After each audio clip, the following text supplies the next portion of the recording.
Esan genuen aurrekoan, Semana Grandea Donostiar arruntarekin zerikusirik ez zuten interesak asetzeko sortu zen. Turistak erakartzea zen helburua, udatiarren egonaldia atsegin egitea. Horrek jakina gatazka ugari sortu zituen. Ezer baino lehen, erabat baldintzatu zituelako Donostiarren udako ohiko espakizunak, baita egunerokoa bera ere. Semana Grandearen historia bazterketa baten historia da.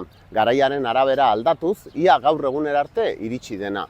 Izan ere, hamarkadetan zehar, klase herrikoiak erabat baztertu dituzte abuztuko jaietan, baina aurki guztiak du bere infrentzua, eta festa sortzearekin batera sortu zen erresistentzia.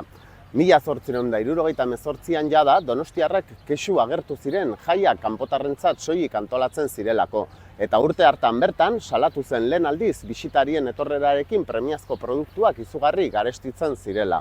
Urtebete geroago, 1879an, animalien babeserako elkarteak zezenketen aurkako lehen protesta antolatu zuen.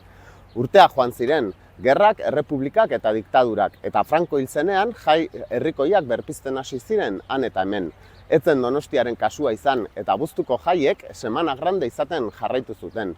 Festak herrikoitzeko helburuarekin, 1982an Donostiako herrikoi jaietarako komisioa sortu zen.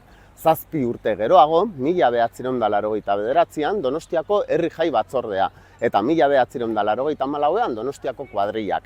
Baina saiakera guztiek horma beraren kontra jo zuten, udalaginterien itxikeria.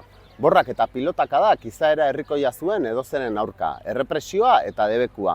Horiexek izan ziren jaietako ezinbesteko osagarriak luzaroan. Eta hala izaten jarraitu zuen, harik eta 2003an piratak Donostia bordatzen hasi ziren arte.